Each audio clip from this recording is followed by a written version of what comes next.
আজ তামাক বিরোধী দিবস। আর তামাক মানেই আমরা জানি ক্যান্সার, আর ক্যান্সার মানেই কিন্তু মানুষের জীবনে কিন্তু একটা আতঙ্কের সৃষ্টি হয়ে যায়। আর এই ক্যান্সার নিয়েই কিন্তু আজ আমাদের মূল আলোচনা। নমস্কার, আপনারা দেখছেন ট্রাইব টিভি বাংলা, আপনাদের সঙ্গে রয়েছি আমি সৌমি। আজকের মূল আলোচনার বিষয় হলো ক্যান্সার, আর আজকে আমাদের স্টুডিওতে হাজির হয়েছেন ডক্টর দিশা চক্রবর্তী গোস্বামী। দিশা দেবী, আপনাকে স্বাগত ট্রাইব টিভি বাংলায়। আজ তো তামাক বিরোধী দিবস, তো আজকের মূল বিষয়বস্তু হচ্ছে তামাক। তো তামাক নিয়ে আমি আপনাকে প্রথমে প্রশ্ন করব যে তামাক মানবদেহের জন্য ঠিক কতটা ক্ষতিকারক, কি মনে করছেন আপনি? হ্যাঁ, আমরা সবাই জানি আজকে ওয়ার্ল্ড নো টোব্যাকো ডে। তামাক শরীরের জন্য ক্ষতিকর, অবশ্যই ক্ষতিকর। যারা হার্টের পেশেন্ট বা লাংসের পেশেন্ট তাদের ক্ষেত্রে তো তামাক প্রচণ্ডই ক্ষতিকর। সাথে তামাক জিনিসটা ওরাল হেলথকে ভীষণভাবে ক্ষতিগ্রস্ত করে। তামাক যারা বেশি সেবন করে তাদের ক্ষেত্রে আমরা দেখি, যারা নন স্মোকার এবং স্মোকার, ভালো ভাষায় বললে যারা স্মোকিংটা বেশি করে তাদের ক্ষেত্রে গাম ডিসিজ, গাম ব্লিডিং, টুথ লস হওয়ার চান্সেস যেটা থাকে। যারা নন স্মোকার তারা তার থেকে বেটার ওরাল হাইজিন নিয়ে লাইফ লিড করছে। সো তামাক থেকে অনেক রকম ক্ষতি হয়, তার কারণ তামাকের মধ্যে নিকোটিনের পরিমাণটা বেশি থাকে, যেটি শরীরের জন্য অত্যন্ত ক্ষতিকর। এই যে আমরা অনেক সময় দেখি যে মানুষ হচ্ছে দাঁতের সমস্যার জন্য আসছে, কখনো কখনো দেখছি জিহ্বা ফুলে যাচ্ছে, কখনো কখনো দেখছি মাড়ি থেকে রক্তক্ষরণ হচ্ছে। এটা কি কোনোভাবে ওরাল ক্যান্সারের সঙ্গে কি জড়িত? দেখুন, এবার কি থেকে মানে হচ্ছে বিষয়গুলো, সেগুলো দেখার জন্য ডাক্তারের কাছে অতি অল্পতেই চলে আসা ভালো। চিকিৎসকদের পরামর্শ অল্পতেই নিয়ে নেওয়া ভালো। যেটা এখন হয় কি, সাধারণত জনগণ মানুষেরা কি করে, অল্প কিছু হলে সেটাকে খুব নেগলেক্ট করে। মুখের বিষয়ে বিশেষ করে, যে জিভ ফুলে গেছে, ঠোঁটের ভেতরটা ফুলে গেছে, মাড়ি ফুলে গেছে, বা যাই হোক, আমরা একটু বাড়িতে কিছু ঘরোয়া টোটকা ইউজ করি, তারপর যদি না কমে তারপর না হয় চিকিৎসকের পরামর্শ নেব। ব্যাপারটা তাতে অনেকটাই গড়িয়ে যাচ্ছে, অনেকটা ক্ষতিগ্রস্ত হয়ে যাচ্ছে, পেশেন্ট আরও ভয়ঙ্কর দিকে এগিয়ে যায়। এই যেমন সামান্য একটা জিভে কামড় খেলে আমরা সেটাকে খুবই অবহেলা করি। আমরা কিছু ওষুধও খাচ্ছি না, কিছু না, জাস্ট কিছু ঘরোয়া টোটকা ইউজ করছি। কিন্তু পরবর্তীতে কি হয়, দীর্ঘদিন ধরে সেই ট্রমাটিক আলসার, যেটা মানে জিভে কামড় খেলে যেটা হয় মুখে ট্রমাটিক আলসার, সেটা সারলই না, তখন একটা বড়সড় আকার ধারণ করলো এবং আমরা সাথে সাথে ডাক্তারের পরামর্শ নিতে দৌড়ে আসি। কিন্তু তখন আমরা দেখি সেটি অলরেডি প্রিক্যান্সারাস কন্ডিশনে চলে যায় বা কোনো ভয়ঙ্কর আকার ধারণ করে। তাই অল্পতেই কোনো জিভে কামড় লাগলো, দেখছেন যে ওটা সারছে না, সাথে সাথে ডাক্তারের পরামর্শ নিলে অতি অল্পতেই কিন্তু কিওর হওয়া পসিবল। ম্যাডাম, এই যে আমরা এখন দেখছি যে যত দিন যাচ্ছে ক্যান্সারের পরিমাণ কিন্তু অনেকটা বেড়ে যাচ্ছে। সেক্ষেত্রে এই মুখের ক্যান্সার ঠিক কতটা কষ্টকর বলে আপনি মনে করেন একজন চিকিৎসক হিসেবে? হ্যাঁ, মুখের ক্যান্সার, দেখুন মুখটা কি, আমাদের মুখের মধ্যে দাঁত আছে, জিভ আছে, আমাদের মাড়ি আছে, সব মিলেই মুখ। এবার খাবারটা আমরা খাই যে, সেটা তো আমরা মুখের সাহায্যে খাই, আমরা চিবাই, আমাদের জিভ, দাঁত সব কিছুই অপরিহার্য অঙ্গ আমাদের শরীরে। তাই জন্য যখন কোনো মানুষের ওরাল ক্যান্সার হয় এবং সেটা যখন মানে অনেকটা বড় আকার ধারণ করে নেয়, অতি অল্পতে যেটা সেরে যাওয়া পসিবল ছিল সেটা অনেক সময় বড় আকার ধারণ করার পর চিকিৎসকদের চোখে আসে, কারণ পেশেন্ট আগে আসে না, আগে কোনো অ্যাডভাইস নিতে চায় না। সেই সময় কি হয়, পেশেন্টের খাবার খাওয়াটাই পেইনফুল হয়ে যায়, খাবার খেতে পারে না, অনেক রকমের সমস্যা দেখা যায়। আর সত্যি ওরাল ক্যান্সার ভেরি পেইনফুল সব দিক দিয়ে বিচার করলেই। আচ্ছা, এই যে এই ক্যান্সার, ওরাল ক্যান্সার, এটা আমাদের যারা দর্শকরা রয়েছেন যাদের হয়েছে, আমরা ঠিক কিভাবে বুঝবো যে এটা হয়েছে? এর সিমটমস কি হতে পারে? দেখুন, আমরা প্রথমেই কি বুঝি, ক্যান্সার মানে একটা গ্রোথ। আমাদের এইটুকু ধারণা আমাদের সকলের মধ্যে আছে, একটা বড় টিউমার বা একটা গ্রোথ হলো আমরা এটা ক্যান্সার হয়ে যাবে।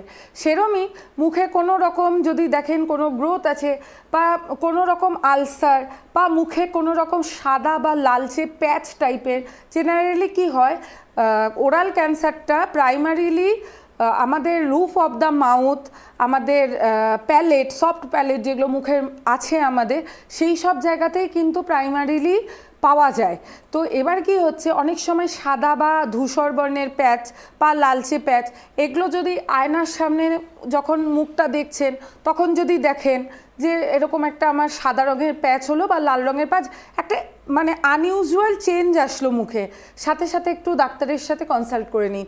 সামনেই নিকটবর্তী যে ডাক্তার চিকিৎসক পাবেন একটু গিয়ে দেখিয়ে নিন, একটা রেগুলার চেক আপের মধ্যে থাকুন, কারণ ক্যান্সারের স্ক্রিনিংটা কিন্তু সেখানেই ভালো হয় যদি আপনি রেগুলার একটা চেক আপের মধ্যে থাকেন, কারণ না হলে এটাকে বোঝা খুব মুশকিল। বা কোনো সময় জিভে ছোট্ট ফুসকুড়ি বা ঘায়ের মতো হলো, বা জিভে কামড় খেলেন, যেটা আমি একটু আগেই বললাম ট্রমাটিক আলসার, দীর্ঘদিন গালে কামড় খাচ্ছি, জিভে কামড় খাচ্ছি, ওগুলোকে ফেলেই রাখলাম, কেন কামড় খাচ্ছি আমরা সেটাকেও ডিটেক্ট করলাম না, এই যে অবহেলা, এগুলো থেকে কিন্তু ওরাল ক্যান্সার ফর্মড হওয়ার চান্সেস বেশি থাকে। এই ওরাল ক্যান্সারের সময় তো অনেক সময় পেশেন্ট যারা থাকে তারা হচ্ছে খেতে পারেন না, যেহেতু হচ্ছে মুখের ভেতরে একটা ঘা হয়, মাড়ি থেকে রক্ত বেরোয়, সেক্ষেত্রে তারা কি কি খাবার খেতে পারবেন? অ্যাকচুয়ালি আমি এক্ষেত্রে বলি ওরাল ক্যান্সার, এমন ওরাল ক্যান্সার বলে না, মানে ভিটামিন ডি ডেফিসিয়েন্সি যখন হয় সেই সময় ভিটামিন ডি ডেফিসিয়েন্সি হলে কিন্তু ক্যান্সারের হায়ার রিস্ক হয়ে যায়। আর হচ্ছে যেটা ব্যাপার, যারা লো ভেজিটেবলস এবং ফ্রুটস কনজামশন করে, মানে আমরা জানি ওটার মধ্যে অ্যান্টিঅক্সিডেন্ট থাকে, যেটা থেকে কিন্তু ক্যান্সারটা প্রতিরোধ করা মানে ইজি হয়। কিন্তু আজকালকার যুগে শিশুরাও সবজি খেতে চায় না, ফল খেতে চায় না, এরকম অধিকাংশ পেশেন্ট আমরা পাই। কিন্তু এই লো ভেজিটেবলস অ্যান্ড ফ্রুট কনজামশন করলেও ওরা ক্যান্সার হওয়ার চান্সেসটা বেশি হয়। আরেকটা জিনিস, মানে যখন মুখে কোনো রকম গ্রোথ হচ্ছে, সেটা শুধু মুখে মানে ওরাল গ্রোথ হচ্ছে বলে না, আমাদের এখানে টেম্পোরোম্যান্ডিবুলার জয়েন্ট আছে, যদি এটাতে কোনো রকমভাবে আঘাত লাগে বা টিএমজে লক হয়ে যায় বা কিছু হয়, আমরা মুখটা মাউথ ওপেনিংই করতে পারি না।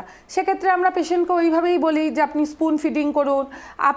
ওনাদের মেডিকেশনটা আবার আলাদা, ওনার ক্যান্সারের ক্ষেত্রেও মেডিকেশন আলাদা, তাই সব কিছু মাথায় রেখে সতর্ক হয়ে একটু চলতে হবে। আচ্ছা, তামাক, আমরা জানি যে সচরাচর যে তামাক হচ্ছে মুখের ক্যান্সার বা যে কোনো ক্যান্সারের জন্য, ফুসফুসের ক্যান্সারের জন্য দায়ী হয়ে থাকে, কিন্তু তামাক ছাড়াও কি মুখের ক্যান্সার হতে পারে? হ্যাঁ, তামাক ছাড়া মুখের ক্যান্সার হতে পারে, কারণ হচ্ছে ওই যে আমি বললাম অনেক সময় কি হয়, আমাদের মুখে কোনো একটা দাঁত ভেঙে আছে, দীর্ঘদিন ধরে দাঁতটা ভেঙে আছে, সেই দাঁতটা দিয়ে আমরা ঘষা খাচ্ছি গালের ভেতর, এবার চিকসে, তো সেটা অনেক সময় আমাদের জ্বলছে, বার্নিং সেন্সেশন হচ্ছে, আমরা আয়নায় দেখছি যে আমার দাঁতটা ঘষা লাগছে, জ্বলছে, আমরা ডাক্তারের কাছে আসলাম, ডাক্তার বললো দাঁতটা তুলে নেবেন, অ্যান্টিবায়োটিক দিল, ওষুধ খেলো, পেশেন্ট ভালো হয়ে গেল, দ্বিতীয়বার কিন্তু আর সে দাঁতটা তুলতে আসে না, কারণ দাঁতটা তুলতে সে অটোমেটিক্যালি ভয় পায়। এবার দাঁত তোলাটা কিন্তু কোনো ভয়ের বিষয় নয়, আজকালকার যুগে তো আরোই নয়, মেডিকেল সায়েন্স এখন অনেক উন্নত, তাই জন্য যদি কোনো কারোর ভাঙা দাঁত থাকলো সেটা ঘষা খেলো, মানে আমরা বলছি যেটা যে ট্রমা থেকে বা ওই জিভে কামড় লাগলো বা গালে কামড় লাগলো সেগুলোকে অবহেলা করবেন না, বা মাড়িতে কোনো ফোলা দেখলেন সাথে সাথে ডাক্তারের পরামর্শ নিন। সেক্ষেত্রে তো স্মোকিং বা টোব্যাকোর কোনো হাত নেই, এটা ট্রমা থেকে হচ্ছে, ট্রমা থেকে কিন্তু ওরাল ক্যান্সার হয়। আচ্ছা, ভারতে এই যে মুখের ক্যান্সার, এই মুখের ক্যান্সারের চিকিৎসা ঠিক কোথায় কোথায় হয়, যদি আমাদের দর্শক বন্ধুদের জন্য একটু যা বলেন। দেখুন, ক্যান্সার হসপিটালস তো ভারতে অনেক জায়গাতেই আছে। প্রথমত আমি যেটা বলবো, সে মুখের চিকিৎসার ক্ষেত্রেই আগে বলি, যেহেতু আমি একজন দন্ত চিকিৎসক, আপনারা একটু রেগুলার বেসিস এক্সামিনেশনের মধ্যে থাকুন, চেক আপের মধ্যে থাকুন, যাতে অল্পতে আপনাদের যাবতীয় মুখের সমস্যাগুলো আমরা সমাধান করতে পারি। শুধু গ্রোথ বলে না বা ক্যান্সার বলে নয়, যাবতীয় সমস্যা সেটা অল্পতে যাতে কিওর করতে পারি, একটা রেগুলার চেক আপের মধ্যে থাকুন। আর সেটার জন্য আপনার নিকটবর্তী ক্লিনিকে গেলেই হয়, রেগুলার চেক আপ। কিন্তু ক্যান্সার যাতে বাড়াবাড়ি এরকম হয়ে যায়, বিভিন্ন রকম ভারতে বিভিন্ন জায়গায় ক্যান্সার হসপিটালস আছে, আমরা জানি, আমরা মুম্বাইতে জানি, আমরা কলকাতায় জানি, এরকম বড় বড় ক্যান্সার হসপিটালস আছে। আমরা যখন দেখি পেশেন্টের বায়োপসি করার প্রয়োজন, আমাদের যখন মনে হয় সেটা, সেই বায়োপসি রিপোর্ট দেখে যদি আমাদের মনে হয় কোনো স্পেশালিস্টের কাছে রেফার করা দরকার, অবশ্যই আমরা সেটা করব। আমরা চেষ্টা করব পেশেন্টকে যত তাড়াতাড়ি সম্ভব কিওর করার। তখন বড় বড় যত হসপিটাল আছে ভারতের, মুম্বাই, কলকাতা অ্যান্ড অল, সেই সব জায়গায় গেলে ট্রিটমেন্টটা ভালো হবে এবং তাড়াতাড়ি কিওর হবে। আমরা আবারও ফিরে আসবো, নিয়ে নিচ্ছি এই মুহূর্তে একটা ছোট্ট বিরতির, সঙ্গে থাকুন। আমরা যে বিষয়ে কথা বলছিলাম দিশা ম্যাডামের থেকে, যে ক্যান্সার, মুখের ক্যান্সার ঠিক কতটা পেইনফুল, ঠিক কি কি সেবন করা উচিত এই ক্যান্সার হলে, ঠিক কিভাবে নিজের যত্ন নেবেন। এবার আমি যে কোশ্চেনটা দিশা ম্যাডামের কাছে রাখবো সেটা হচ্ছে যে এই যে অনেক সময় দেখা যায় মাড়ি থেকে রক্তপাত হচ্ছে, জিহ্বা ফুলে যাচ্ছে, এক্ষেত্রে অনেক সময় খাবার খাওয়া যায় না, সেক্ষেত্রে একজন দন্ত চিকিৎসক যিনি এরকম অবস্থায় এসেছেন, তিনি আপনার পেশেন্ট হিসেবে আপনি কি কি পরীক্ষা নিরীক্ষার জন্য তাকে সাজেস্ট করবেন? হ্যাঁ, মাড়ি থেকে রক্ত পড়া কেন হয়? মাড়ি থেকে রক্ত পড়ার পেছনে অনেক কারণ থাকে। বেসিক কারণ যেটা, অনেক সময় কি হয়, মানুষজন ব্রাশ যখন কেনে, সেটাকে আমরা বলি জেনারেলি 2 মাস অন্তর অন্তর ব্রাশটা চেঞ্জ করবেন এবং সফট ব্রাশ ব্যবহার করবেন। কিন্তু সচরাচর প্রতিটি ঘরেই দেখা যায় এখন যে ব্রাশ যতক্ষণ না নিজে নষ্ট হচ্ছে ততক্ষণ তারা ব্রাশ চেঞ্জই করতে চায় না। কিন্তু ব্রাশের কোয়ালিটিটা তো ডাউন হয়ে যাচ্ছে। আর ব্রাশ সবসময় আপ অ্যান্ড ডাউন মেথডে করা উচিত। অ্যাগ্রেসিভ ব্রাশিংয়ের থেকে কিন্তু অনেক সময় গাম ব্লিডিংটা হয়। অ্যাগ্রেসিভ ব্রাশিং করা যাবে না, একটু সময় নিয়ে আপ অ্যান্ড ডাউন মেথডে দিনে 2 বার করে ব্রাশ করতে হবে এবং দিনে 2 বার গরম জলে কুলকুচি অন্তত যদি করা যায় তাহলে প্রপার ওরাল হাইজিনটা মেনটেন হবে। সেক্ষেত্রে মুখে দুর্গন্ধ, দাঁত শিরশিরানি এগুলো সমস্যা অনেকটা কমে যাবে। পুষ্টির অভাবজনিত কারণে কি মুখের ক্যান্সার হতে পারে? হ্যাঁ, ভিটামিন ডির কথা বলেছিলাম যে ভিটামিন ডি খুব ইম্পর্টেন্ট, নাহলে মানে ভিটামিন ডি ডেফিসিয়েন্সি থেকে হায়ার রিস্ক হয়ে যায় ক্যান্সার ডেভেলপমেন্ট হওয়ার। এবং যারা ওই অ্যান্টিঅক্সিডেন্ট অর্থাৎ লো ফ্রুটস অ্যান্ড ভেজিটেবল কনজামশন করে, সেক্ষেত্রেও এটা বাড়াবাড়ি রকমের সমস্যা হয়ে যায়। দিশা ম্যাডাম, একটা শেষ প্রশ্ন। এই যে আমাদের দৈনন্দিন জীবনের এই যে মানে অনেক ধরনের খাদ্যাভ্যাস, যেমন আমরা ফাস্ট ফুড থেকে শুরু করে বিভিন্ন তৈলাক্ত খাবার আমরা খাচ্ছি, সেটা কি কোনোভাবে কি মুখের ক্যান্সারের সঙ্গে জড়িত? আমরা তো মানে অবশ্যই বলবো যে মানে যারা দেখছেন আজকের এই অনুষ্ঠান, যতটা সম্ভব এই অতিরিক্ত তেল জাতীয় খাবার, ভাজা পোড়া এগুলোকে অ্যাভয়েড করা শরীরের জন্যই ভালো, not even in for oral hygiene and all, মানে এটা ওভারঅল হেলথের জন্যই খুব ভালো। আর ক্যান্সারকে মানে প্রতিরোধ করার জন্য অ্যাভোকাডো, টমেটো, ক্যারট, রাসবেরি এই ধরনের জিনিসগুলো যদি খাওয়া যায় তাহলে অনেকটা প্রতিরোধ করা সম্ভব এই মারণ রোগকে। এবং শরীরের ইমিউনিটি সিস্টেমটাও কিন্তু এগুলো খাবার খেলে অনেকটা বাড়ে। এই যে আমরা যে হচ্ছে এই যে ক্যান্সার, এই মুখের ক্যান্সারে আমরা অনেক সময় দেখে থাকি যে অনেকে পান, বিড়ি, গুটকা এই ধরনের যাবতীয় জিনিস সেবন করেন এবং অনেকের চোয়াল অর্ধেক, মানে অনেক ছবি দেখা যায়। সেক্ষেত্রে কিভাবে ওই জায়গা থেকে ফিরে আসা যাবে? হ্যাঁ, দেখুন, ক্যান্সার হয় কেন? টোব্যাকো ইউজ করলে হয়, অ্যালকোহল বেশি কনজামশন করলে হয়, HPV virus, human papilloma virus, যেটা অরোফ্যারিঞ্জিয়াল ক্যান্সার অর্থাৎ থ্রোট ক্যান্সারের জন্য অনেকটাই দায়ী। এইগুলো মানে হচ্ছে কারণ ক্যান্সারটাকে হওয়ার, বিশেষ করে ওরাল ক্যান্সারের ক্ষেত্রে আমি বলছি। আপনারা যেটা দেখেন বা আমরাও যেটা দেখি যে সমস্ত টিভিতেও দেখা যায় smoking is injurious to health, কিন্তু মানুষ এটা মানে কজন মানুষ এগুলো শুনছে এবং কজন মানুষ সতর্ক হচ্ছে।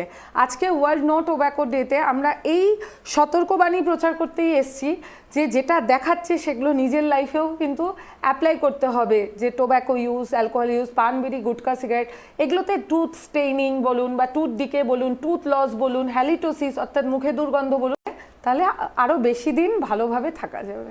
মুখের ক্যান্সারের ক্ষেত্রে ঠিক কি কি থেরাপির দরকার হয়? মুখের ক্যান্সারের ক্ষেত্রে দেখুন, ওটা তো আমরা প্রথমেই বললাম যে কিছু ধরুন আমরা আগে কারণটা তো দেখবো, কোনো মানে ডিটেক্ট করবো যে কী থেকে একটা লাম্প বেরোলো কোনো পেশেন্টের মুখ থেকে বা কিছু।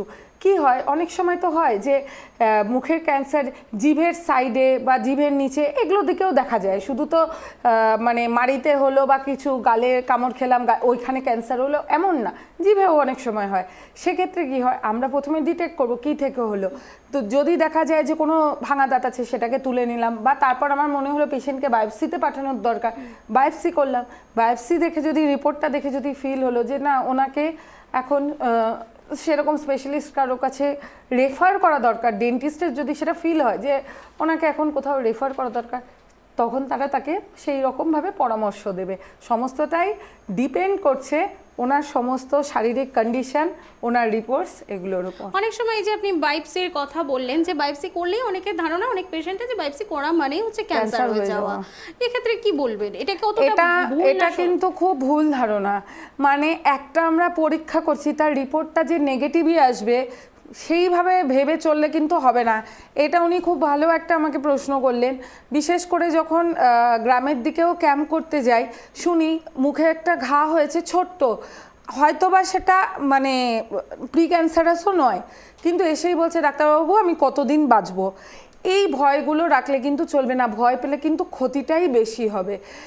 বায়োপসি করা মানেই যে রিপোর্টটা আপনার জন্য বাজে একটা রিপোর্ট আসতে চলেছে, সেই ধারণা থেকে মুক্ত হন। বায়োপসির রিপোর্টটা ভালো যদি আসে তাহলে তো ভালো, যদি নেগেটিভও আসে, এখন তো মেডিকেল সায়েন্স অনেক উন্নত, 100 জনের মধ্যে 80 জন, অর্থাৎ 60% ওরাল ক্যান্সারের পেশেন্টই কিন্তু রিকভার করছে। সো রিকভারি রেট যথেষ্টই ভালো। তাই প্রথমে নেগেটিভ ভাববেন না, সবসময় থিঙ্ক পজিটিভ, এবং যেগুলো বললাম একটু কাইন্ডলি সেইভাবে সেগুলো ফলো করে এগিয়ে চলুন জীবনে। ম্যাডাম, আমি আপনাকে আরও একবার রিকোয়েস্ট করব যে আমাদের দর্শক বন্ধুর জন্য আরও একবার বলে দিন যে এই ওরাল ক্যান্সারে যারা ভুগছেন, যারা ভুক্তভোগী, তারা কি খাবেন, কি খাদ্যাভ্যাস দৈনন্দিন জীবনে তারা নেবেন? হ্যাঁ, এবার যাদের মানে ক্যান্সার প্রতিরোধ করার জন্য আমি বলেছিলাম যে অ্যাভোকাডো, ক্যারোট, রাসবেরি, এই ধরনের যেগুলো খাবার, এগুলো খাওয়া ভালো শরীরের জন্য, টমেটো, এই ধরনের খাবার। এবার বিষয়টা হচ্ছে ভিটামিন ডি ডেফিসিয়েন্সি, এবং যারা সবজি এবং ফল কম খায় তাদের শরীরে অ্যান্টিঅক্সিডেন্ট মাত্রাটা কম থাকে। তাই শাকসবজি, সবুজ শাকসবজি খান, সতেজ ফল খান এবং সুস্থ থাকুন। যারা এই যে তামাক গ্রহণ করে, তারা তামাক চট করে ছাড়তে পারেন না, এর কোনো উপায় রয়েছে? দেখুন, তামাক তো অনেক রকমভাবে গ্রহণ করা যায়। তো মানে তামাকটা কি হয়, জেনারেলি টোব্যাকো লিভস, যেটা ড্রাইড টোব্যাকো লিভস, সেইটা থেকেই কিন্তু স্মোকিংয়ের মানে স্মোকিংয়ের কাজে ওটা ইউজ হয়, ড্রাইড টোব্যাকো লিভস। অর্থাৎ মানে সিগার, এগুলোতে ড্রাইড টোব্যাকো লিভসটা ইউজ হয়। এবার সেটার মধ্যে হাইলি অ্যাডিকটিভ স্টিমুলেন্ট থাকে, সেটা একদিনে অভ্যাস ছাড়া তাই পসিবল না। নিকোটিনের মাত্রাটা এমনিও তামাকে বেশি থাকে। এবার কি হয়, তামাক কিন্তু অনেক রকমভাবে অনেক ফর্মসে সেবন করা যায়, যেমন ন্যাজাল অ্যাডমিনিস্ট্রেশনের মাধ্যমে, বা কেউ সিগারেট খাচ্ছে, কেউ টোব্যাকো চিউইং গাম খাচ্ছে, কেউ সিগার খাচ্ছে, এক একজনের এক এক রকম নেশা। সেটা এখন কিন্তু মানে আস্তে আস্তে ধীরে ধীরে এটা করতে হবে। এবং আমরা দেখেছি এখন অনেক রকম নেশা ছাড়ার জন্য নেশা মুক্তি কেন্দ্রও কিন্তু স্থাপন হয়েছে। দরকার হলে, যদি মনে হচ্ছে যে একান্তই আমার পক্ষে বাড়িতে বসে নেশা বর্জন করা সম্ভব না, তাহলে সেক্ষেত্রে নেশা ত্যাগ করানোর জন্য সেই নেশামুক্তি কেন্দ্রের সাহায্য বা সহায়তাও নেওয়া যেতে পারে। কিন্তু আমাদের একটাই লক্ষ্য, প্রতিটি মানুষেরই হওয়া উচিত আমরা নিজেরা সুস্থ থাকবো, ভালো থাকবো, সেই ডিটারমিনেশন নিয়ে এগোনো উচিত। এবং আস্তে আস্তে যেটাই হ্যাবিট থাকুক, সে পান হ্যাবিট থাকুক, সে গুটকা হ্যাবিট থাকুক, যাই থাকুক, একদিনে কোনোটাই ছাড়বে না। আস্তে আস্তে প্রথমে পরিমাণটা কমবে, তারপর আস্তে আস্তে ছাড়তে হবে, এটাই নিয়ম। অনেক অনেক ধন্যবাদ দিশা ম্যাডাম আপনাকে ওরাল ক্যান্সার সম্পর্কে এত সুন্দর একটা তথ্য দেওয়ার জন্য। আশা করি আমাদের যারা দর্শক বন্ধুরা রয়েছেন, আপনাদের আজকের এই আলোচনা আপনাদের অনেক তথ্য দিয়েছে। আপনারা আশা করি এই তথ্য অনুযায়ী মেনে চলবেন, ভালো থাকুন, সকলে সুস্থ থাকুন। আরও একবার আপনাদেরকে বলবো, তামাক কিন্তু অবশ্যই বর্জন করতে হবে। পরবর্তী সমস্ত খবরের আপডেট পেতে নজর রাখুন ট্রাইব টিভি বাংলায়। ধন্যবাদ।